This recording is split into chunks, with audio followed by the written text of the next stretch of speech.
Good afternoon.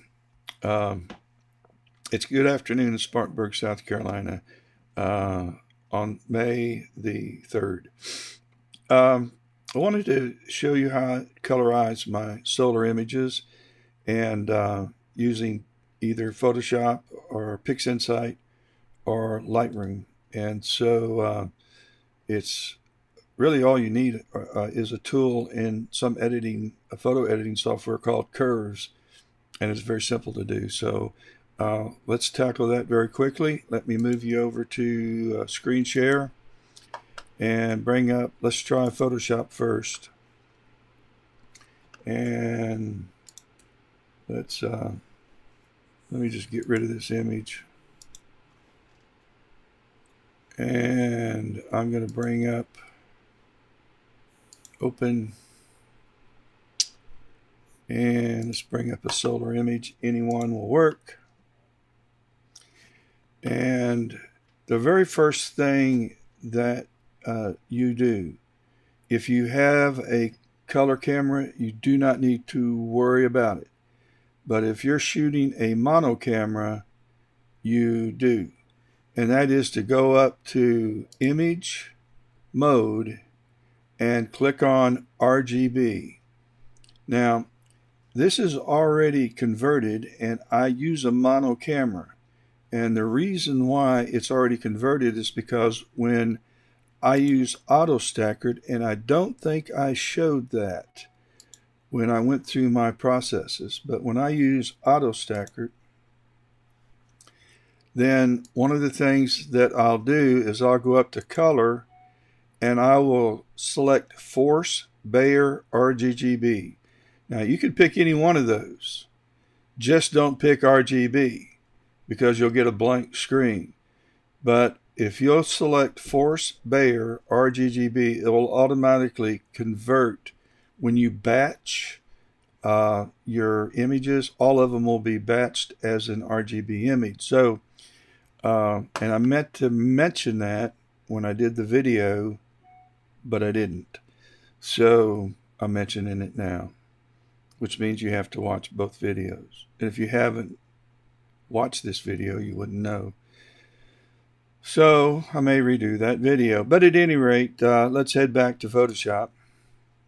And so what I have is an RGB image, but in the event you don't have it, make sure you go to Mode and you convert to RGB.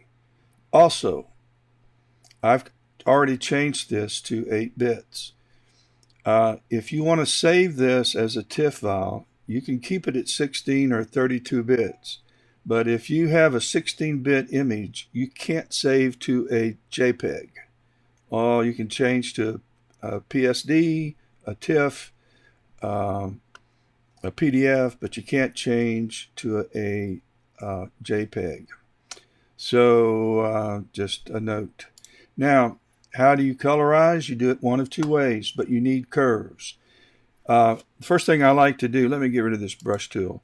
The first thing that I'd like to do, though, is I like to make a duplicate layer just in case I screw up the background layer. And so I have a duplicate layer. I do that by, on a Mac, and I'm using Macs, you use the Command and the J key. Hit your Command first and then your J, or it's Control J on a Windows machine. So now we have a duplicate layer, and let's open up curves, go to Image, Adjustments, and go to Curves. And I tell you what I'm going to do is I want to keep my background white. So what I think I'm going to do is I'm going to make a selection. I'm going to go up here and grab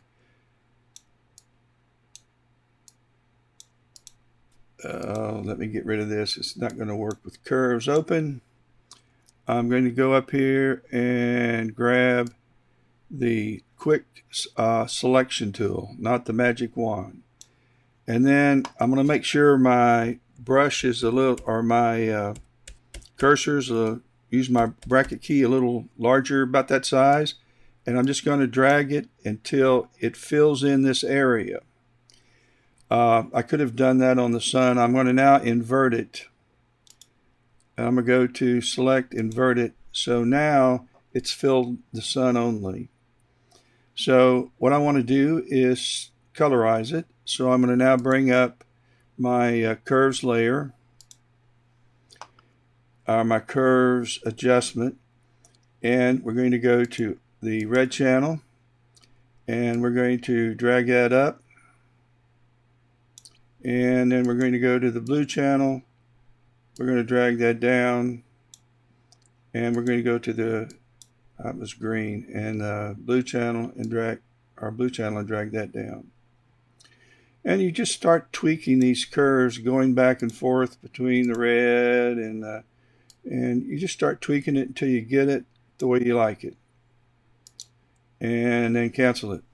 Now, if I would have had a lot of activity on the prominences, I probably would not have had this selection, because I want to colorize those parts of the activity. So let's delete this layer completely. Let's deselect, and let's delete this layer.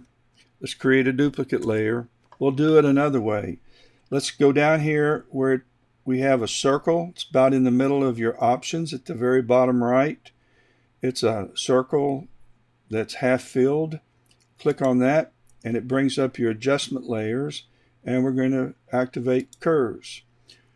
What this will do, it will create your curves.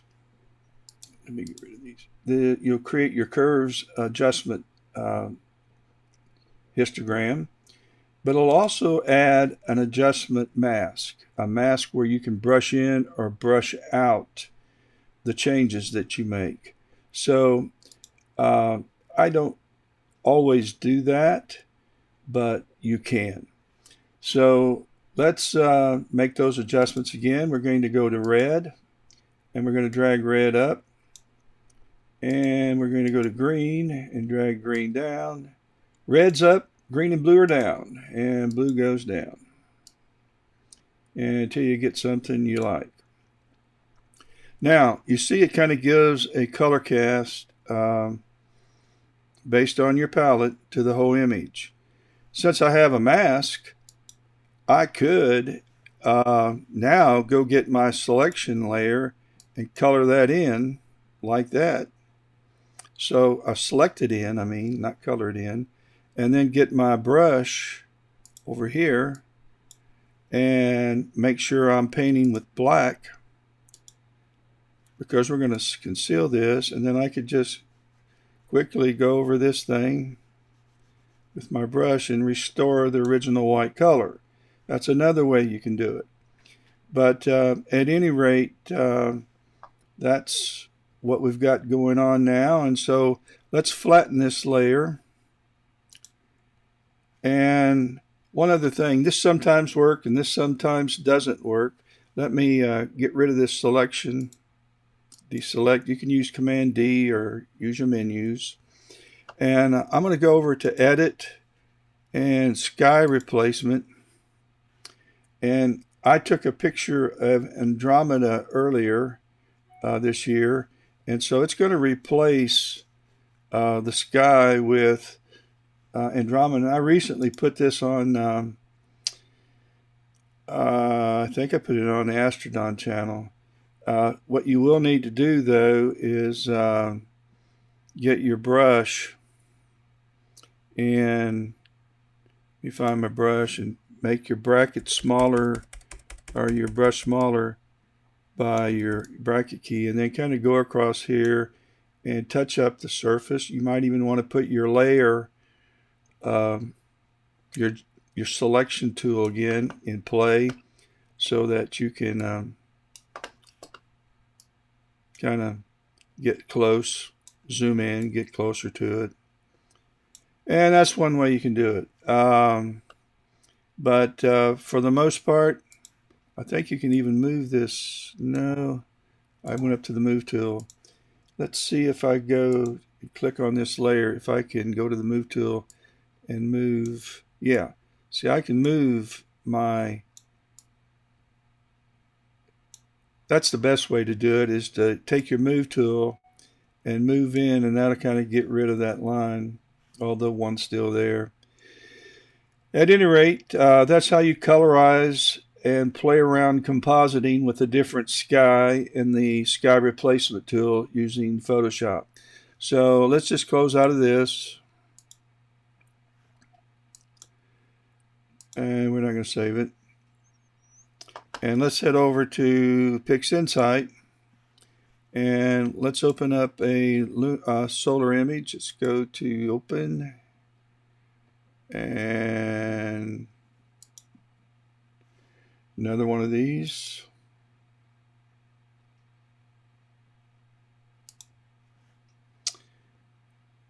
Okay, then the same thing, you're going to have to make sure that this has been converted from mono to RGB. So you can go up to Processes and come down here to Color Spaces and go over to Convert to RGB Color.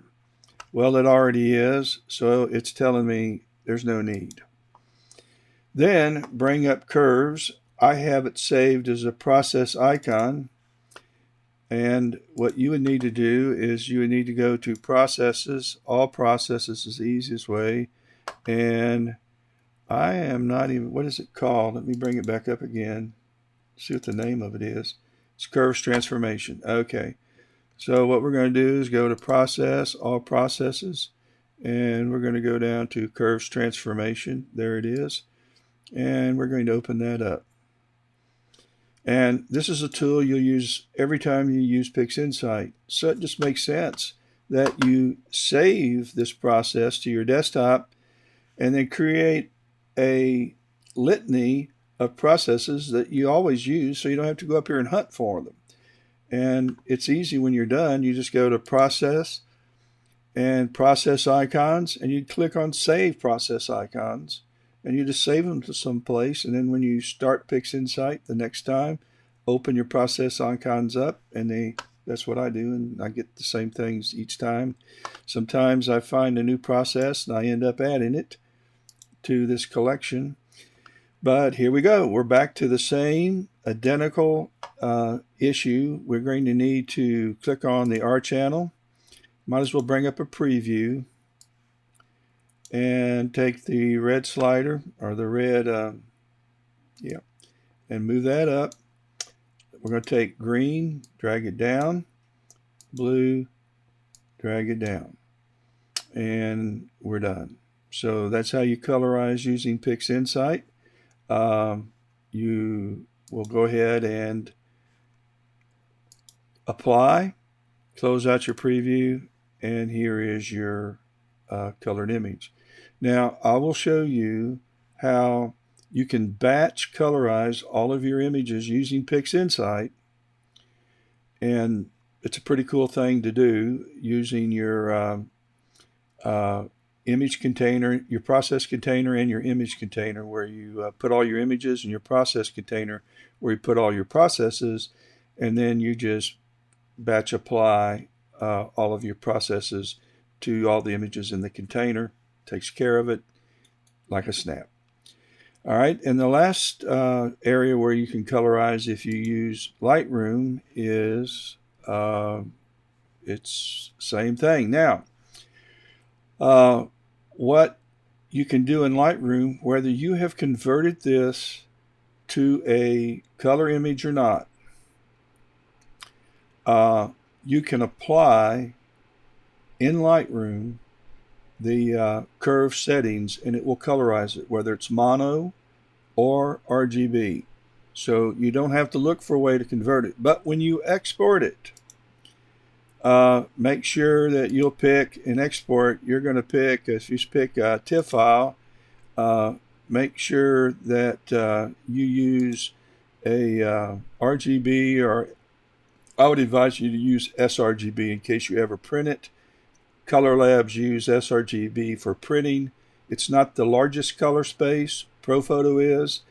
And then Adobe RGB is second. but sRGB is large enough for all monitors, and it's what print labs use if you decide you're going to have your images printed.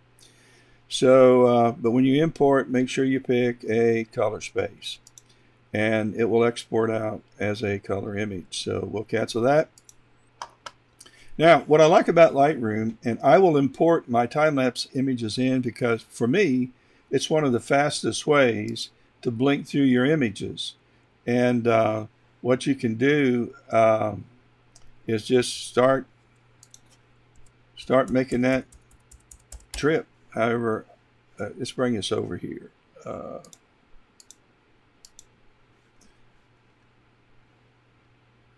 This is not filling up my space. All right, let's come back. So let's go back to fit, and if ever it gets out of line, just come up here to fit, fill, make it larger. Then you have to zoom in, and even way larger, and you really have to zoom in. So, but just go down here and use your arrow key, and you can quickly go through your images.